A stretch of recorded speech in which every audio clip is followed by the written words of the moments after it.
Guilty. A shocked courtroom as an Auburn police officer is found guilty of murder. He will be remanded today. We are live with reaction to the verdict and what comes next. I call it premeditated evil.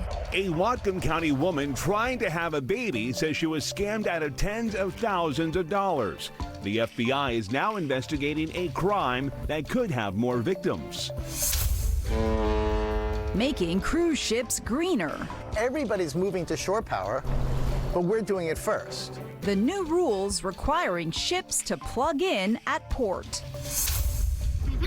And a rarely seen rainforest animal found at a rest area in Yakima I thought it was a joke because my thought was it was some sort of Pokemon. is now being cared for by Point Defiant Zoo And look how worn these teeth are.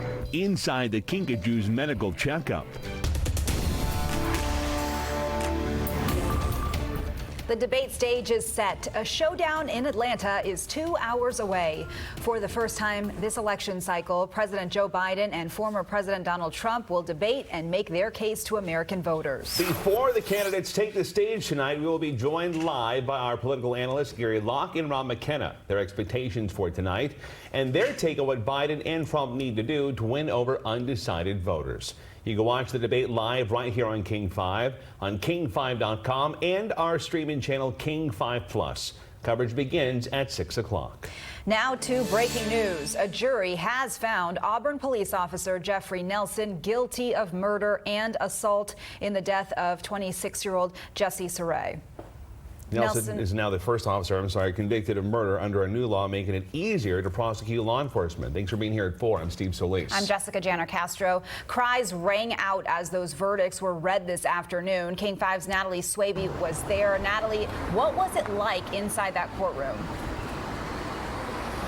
It was very quiet in the courtroom as the state, the defense team, people who've been following this case for the last 5 years sat waiting for a verdict.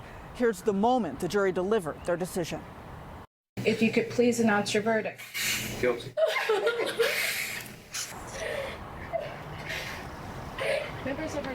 At that point, you could hear the emotion. It was back on May 31st, 2019. The officer, Jeffrey Nelson, was attempting to arrest Jesse Saray outside of an Auburn grocery store when he shot him once in the torso and again in the head after Saray had already hit the ground. Nelson claimed Saray attempted to reach for his gun and his knife during a struggle, but a witness picked up the knife off the ground and placed it on top of a nearby vehicle. It's not disputed that Nelson killed Saray. Instead, the prosecution and the defense went back and forth in front of the jury about whether the shooting itself was justified under the law, and the jury decided it was not.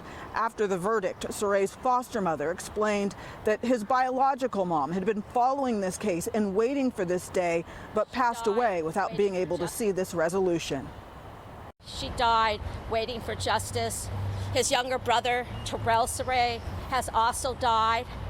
And so we are here for the Saray family that could not be here because they're with Jesse right now. And so it was probably one of the most validating to believe that the system works. Now that the criminal trial is concluded, the city of Auburn says that their internal administrative investigation will move forward. And we also know that the state's Criminal Justice Training Commission will decide whether Officer Nelson's state certification should be denied or revoked or suspended. Now, in this case, sentencing is set for July 16th, but the defense has already said they plan to file a motion for a new trial. Live in Kent, Natalie Swaby, King 5 News. Natalie, thank you. We want to bring in attorney Mark Lindquist now. Mark, this was the first case where a conviction was issued since this law, the state requirement was removed requiring malice to be proven by prosecutors. So can you tell us what this means for the future of these types of cases in our state? Prior to I-940, it was almost impossible to bring a murder charge against an officer because proving malice is such a high hurdle. Post I-940, we've only seen 2 of these cases. go to juries. The first one was Manny Ellis, which resulted in an acquittal. This, of course, resulted in a conviction, which tells us an officer can be convicted if the evidence is there. Okay. Let's talk about the Manny Ellis case, because in that case, a different case in that the defense brought forward the case. There was a lot of testimony from those officers. Much different in this case. Did that make an impact at all in this trial? Oh, I think so, Steve, and you're right, much different. In Manny Ellis, the defense attorneys put on a full-blown defense. They called witnesses, they called experts, and they put on 2 of the 3 officers. And I think the only reason they got away without putting on the 3rd officer was because the first 2 officers told their story. The defense has already said we are going to appeal this case. What would be the grounds for appeal? You know, the defense always appeals. I didn't see anything in this case that said to me, big appeal issue. Okay. Okay, in the sentencing, that's already scheduled. What's that process going to look like for him? The judge is likely to find that even though the defendant was convicted of 2 charges, it's same criminal conduct. So looking at a minimum of 20 years, maybe more, up to the judge. Is there anything else that stood out for you in this case? And, you know, it was definitely a high-profile case, a lot of people watching, and some people surprised today in the courtroom with this conviction.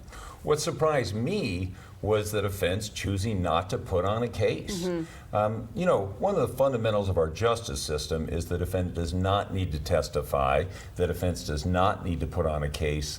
That said, I think the public and jurors have different expectations of officers than a generic criminal defendant. Officers are public servants, and if they use deadly force, the public wants to know why. The best person to explain why is the officer. That's what they did in the Manny Ellis case, and they were acquitted. And that's not what happened here, and there was a conviction. I don't think that's coincidence. Yeah, that choice was pretty surprising. Would that, in your experience, have been a joint decision with the officer to not testify and not put any defense on? Yeah, absolutely. You know, they are going to rehearse that officer, you know, much like the debate prep that's going on right now for the presidents. Yeah. There would have been a rehearsal for the officer, and maybe it didn't go well. We don't know. Okay. Mark Lindquist, thank you so much for being here with your analysis. We want to point out that we're going to cover this story throughout the day here on King 5. Again, this breaking news that came in today. You can text the word app to 206-448-4545. We'll send you a link to download our app, and we will have the latest developments in this trial there. Let's take a live look outside now over I-5 near Federal Way. Right now, traffic is moving along fairly smoothly considering it is 4 o'clock in the afternoon. That was not the case yesterday. Let's take a look at this. From yesterday, we brought you this story as breaking news. Many questions still remain tonight following a shooting and stabbing that unfolded in the northbound lanes near Wildways. We know that 1 man is dead, 3 others are hurt. State Patrol says the driver of a black BMW died from a stab wound. 2 others were stabbed, and a man in the back seat was shot. Now, we're working to learn exactly what led up to the violence. We will bring you an update as soon as new information becomes available. 14 people are out of their homes tonight after a driver crashed into an apartment building in Kirkland. There's no word this hour on what led to that crash. King 5's Julie Calhoun shows us the damage. That's my bedroom window.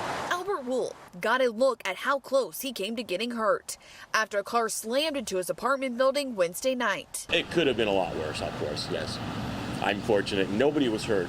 It was 10:30 p.m. I did come this way, hit that building, hit the stairs, backed out, see these tire tracks right here, backed in to my building, and then tire tracks there out. Witnesses say the driver tried to get away. And then he got stuck with those, well, you can see the pole is down.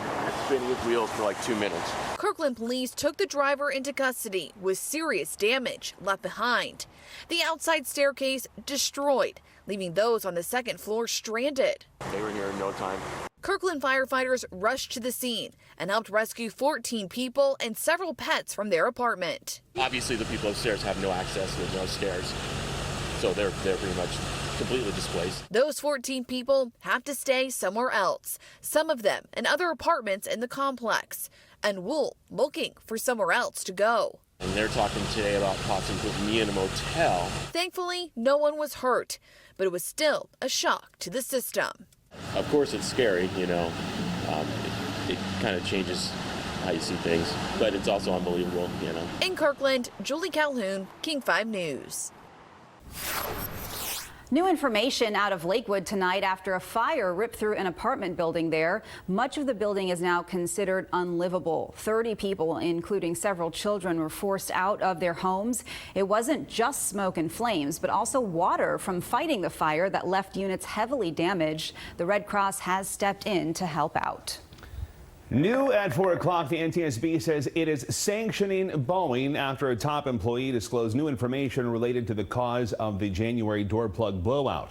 In this case, only the NTSB is allowed to release new information about the cause, not Boeing. And that's important so no one can skew the public perception of what happened.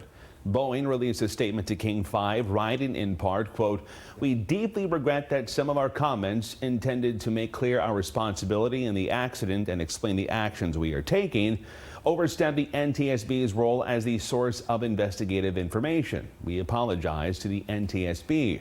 The agency releasing its own statement tonight, quote, "Few entities know the rules better than Boeing." Now the NTSB says Boeing will no longer have access to information it gathers in its investigation. And in August, the company must appear at an investigative hearing. Earlier this week, Boeing blamed missing paperwork for the blowout. The 4 bolts needed to hold the door plug in place were never installed before the plane left the factory in October. Boeing says the team that needed to reinstall the bolts did not have a work order telling them to do so. We have a strong foundation of caring deeply about safety. Ahead tonight at 4:30, the company is now responding to pressure from the FAA over safety concerns with a factory tour. We will take you inside in our next half hour. Still ahead tonight here on King 5, we are just hours, actually about 90 minutes away from the presidential debate. Joe Biden and Donald Trump are set to take the stage in Atlanta. We'll have a live analysis for you on that debate coming up here at 4:30. I'm Drew Mickelson at the Point Defiance Zoo and Aquarium, where they have a new resident, that little kinkajou found at a Yakima rest stop. Coming up, hear from the state trooper who took the little guy into custody. And after a couple of days of clouds, we finally get to see the sunshine as we get ready to end off the work week tomorrow. We'll let you know how much that will warm things up. Let's talk about some additional rain chances over the weekend coming up. Plus, we are live in Las Vegas ahead of the NHL draft. Paul Sylvia is going to join us in less than 15 minutes with who could join the Seattle Kraken.